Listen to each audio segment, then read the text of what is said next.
Lovely, lovely, lovely, lovely. We kick things off with 3 King Ross signs and 1 King Ross t-shirt. Somehow, Sarah and her BF got these past security. I'm not going to ask how, but well f***ing done for doing so. In the journalist industry, word-based offences are considered especially repulsive. In the world of WhatCulture, dedicated riding wranglers who investigate these faux pas are members of an elite squad known as King Ross's grammar gendarme.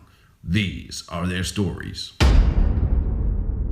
At Heelhov on Twitter, you are equals your with an apostrophe. Your like that is possessive, you f***ing numpty. Let's work it into a nice little sentence so we can make sense of it for your sorry and pathetic arse. As I've just said, your, no apostrophe. Life is very much pathetic because you are with an apostrophe, making signs for me, thinking you're with an apostrophe once again, right when you're with an apostrophe for a 3rd time. Very much incorrect. Now f*** off and leave me alone.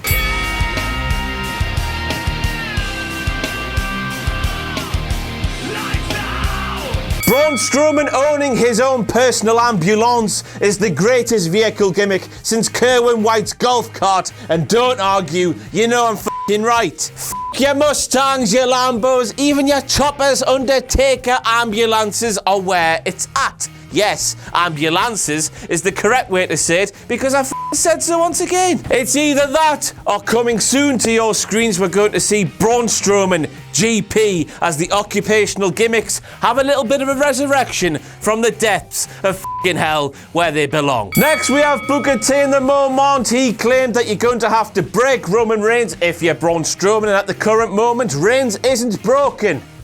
No Sherlock. That there is not a broken vessel. That there is very much a wholesome vessel, a version 1 vessel, if you will. Yeah. Nay shock streak, nay dilapidated bit, no Senor Benjamin. But could you just imagine, you know how WWE love to troll every f***er within their universe. Could you imagine if they gave the broken gimmick to Roman Reigns and Booker T during this point had some kind of premonition? They would do that. You know they f***ing would. And they'd laugh in your face while you marks cried.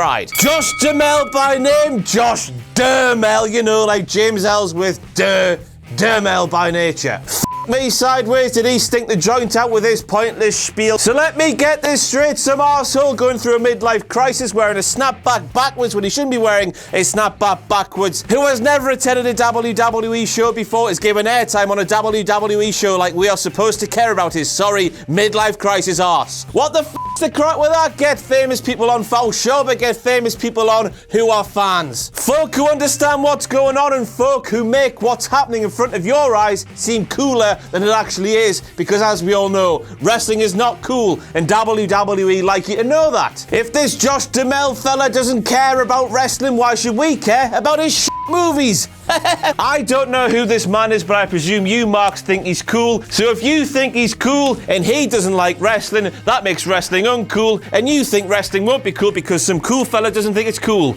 Oh, what are they trying to achieve here? Folk were f***ing gagging for Goldust versus R-Truth at Extreme Rules. WWE didn't give him it. WWE then threatened to give it away on a throwaway episode of Raw for free. Something nobody wants. Thankfully, they didn't go through with it in the end, but why did we have to sit through that wet fart of a segment when we could have had something more productive? Some promos, some backstage shenanigans, some filming on location with Goldust in the hills of California like you used to do back in the day. We could have had something far more productive that progressed the storyline even more than an awkward brawl that was so awkward. It was just as awkward as you sitting there watching your ma and da necked. Samoa Joe likes roly-poly advocates. Samoa Joe likes roly-poly advocates. Samoa Joe likes roly-poly advocates.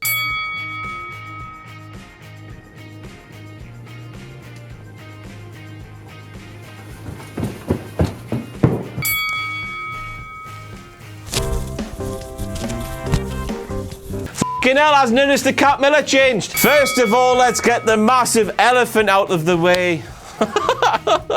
Socks and flip-flops, pal, you fucking titty or what? Who the f*** were they? What the f*** do they do? And what the f*** did WWE feed that big baldy bastard? Because I want some the next time I'm heading to Pop World, because he looked like he was having a whale of a time. Another painful segment with supposed star power, which was more awkward than a normal episode of WWE RAW where they insert a celebrity in a sofa out of their depth. They don't know what the going on. Stop the pain. You're killing me, Raw. This might be the real elephant in the room, but Booker T has completed a wonderfully horrible hat-trick of sorts over the course of 3 decades. We go back to Spring Stampede 1997, where he said the N-word, mistakenly so, in a promo on Hulk Hogan. We fast forward 7 or 8 years to WWE RAW, where Vince McMahon said the N-word in Booker T's present. Fast forward 10 years, 12 years, whatever it is from that.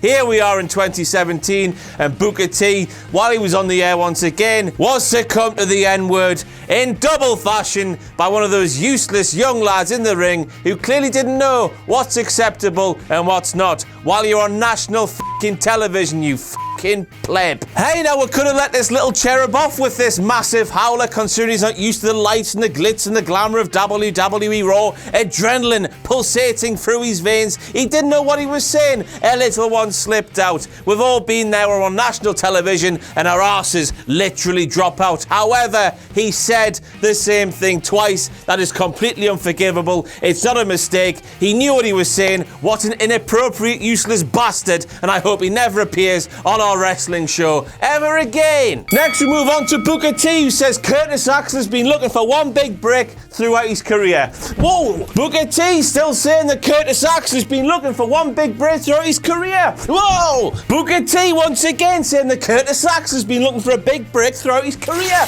Why? Booker T, you're getting the picture by now, aren't you? Saying that Curtis Axel has been looking for a big break throughout his career. Why? See what I did there? Playing on the word break. Not only has Curtis Axel found 2 big breaks during the course of his career, he's also been through 2 big breaks during the course of his career.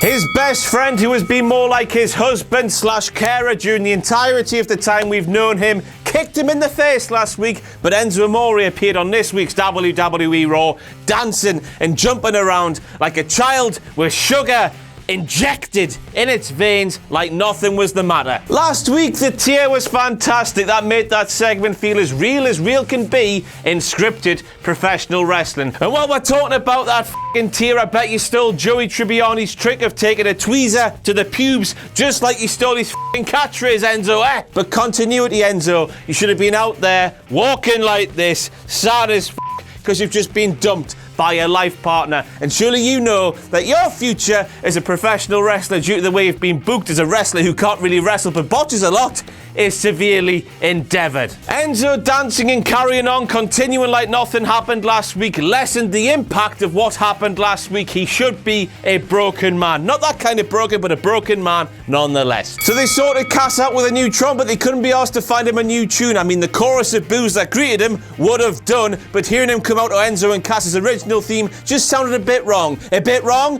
like Pete Tong. Let's not forget, Big Cass kicked Enzo in the face last week. Enzo sings the theme. Why would Enzo let Cass use his theme this week after being kicked in the face last week? You tell me. It makes no sense whatsoever. The women's revolution turned evolution continues to go from strength to strength after the Money in the Bank ladder match last weekend. Kurt Angle this week on Raw was more concerned with what was happening on his phone than he was with the ladies in his office. What a kick in their teeth that was. Kurt, yep. Get your priorities right, man. I know Angle has a storm going on in his life at the moment, but just look at that image in the cold day of light and what message does that convey him? He doesn't give a shit. They should be getting more attention, obviously. Oh, so Brock remembers his silly-looking LA-clad T-shirt merchandise ting, but forgets the Universal Championship. Really good image once again, WWE. Some say his lack of appearances devalues the title itself because the title is never given any of the spotlight these days, but when he turns up on Raw and forgets the title like he seems to have there, that devalues the title even more. Maybe he should just stay the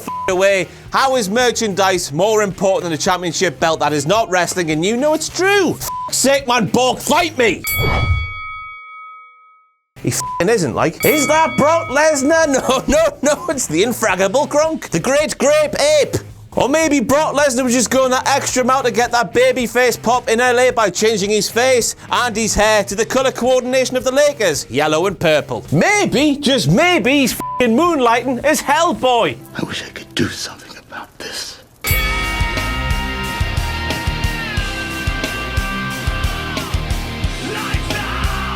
This happens on screen. Cole yells, elbow to the jaw. He doesn't know his knee from his elbow, clearly, or his arse from his elbow, or what day it is, or what time it is, or where he is. And that's it for a whistle-stop tour through the WTF moments of WWE RAW. I've been King Russ. You've been either a filthy mark or a loyal subject.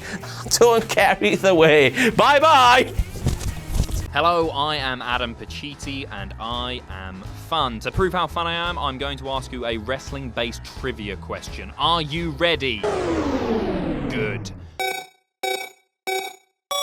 The DDT became famous for being the finishing move of which wrestler?